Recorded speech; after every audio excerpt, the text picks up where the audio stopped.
បាទអញ្ចឹងថ្ងៃនេះយើងខ្ញុំទាំងពីរនាក់នឹងជម្រាបជូនបាទទៅដល់ពុកម៉ែបងប្អូនកសិករយើងបាទអ្នកដែលធ្វើស្រោបប្រាំងបាទពីជីនេះទាំងប្រមាណមុខនេះគេហៅថាឈុតស្រូវល្អ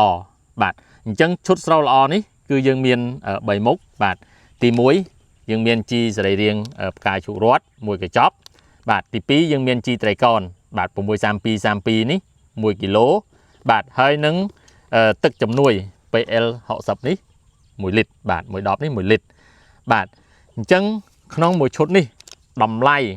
បាទតែ50000រៀលទេពុកម៉ែបងប្អូនបាទពិសេសខ្លាំងបាទតម្លៃគឺពិសេសណាស់ហើយបាញ់បានប៉ុន្មានដងដែរលោកគ្រូហើយមួយឈុតនេះយើងបាញ់បាន3ដងក្នុង1ហិកតាបាទបាញ់3វគ្គពិសេសអញ្ចឹងវគ្គទី1បាទស្រូវដែលមានអាយុ15ថ្ងៃអញ្ចឹងយើងប្រើ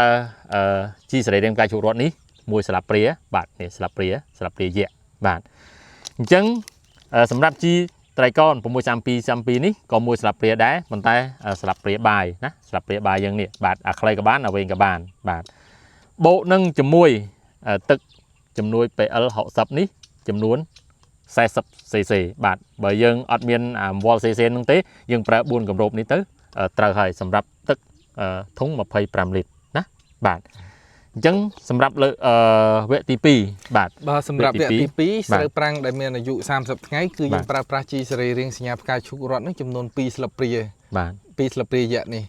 ហើយទឹក PL 60ហ្នឹងចំនួន4គម្របនេះហើយបន្ទាប់មកទៀតគឺជីត្រីកោណ NPK 63232នឹងចំនួន2ស្លាបព្រាបាយនេះបាទសម្រាប់វគ្គទី2បាទវគ្គទី2ស្រូវអាយុ30ថ្ងៃបាទអញ្ចឹងឃើញទេយើងបាញ់បាន2វគ្គហើយប៉ុន្តែយើងនៅវគ្គ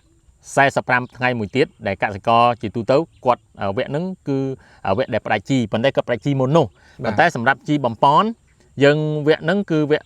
45ថ្ងៃវគ្គដែលស្រូវចាប់ដើមលេងខ្លួនចាប់ដើមវគ្គបង្កប់បង្កើនផលហ្នឹងគឺយើងប្រើបាទ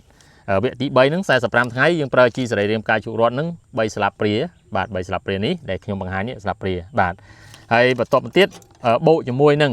បាទជីត្រីកោណ63232នេះក៏3ស្លាបព្រានេះដែរស្លាបព្រាបាយនេះបាទហើយចំពោះទឹកចំនួន PL 60នេះក៏យើងប្រើនៅបរិមាណដដែលគឺ40 cc ក្នុងទឹកធុង25លីត្រដដែលអញ្ចឹងក្នុងមួយឈុតនេះបាទសម្រាប់ប្រើក្នុងមហិតាហ្នឹងគឺគ្រប់គ្រាន់3វគ្គបាទហើយយើងមិនបាច់ប្រើប្រាស់ជីដើម្បីបំបែកគុំឬក៏ជីដើម្បីជំនួយគ្រាប់លាងគ្រាប់អីទេខាងក្នុងហ្នឹងគឺមានគ្រប់យ៉ាងអស់ហើយជាពិសេសប្រើប្រាស់ឈុតស្រូវល្អនេះទៅគឺយើងធ្វើឲ្យគ្រាប់ស្រូវអង្គថ្លោះថ្លានិងមានទម្ងន់បាទសូមអរគុណ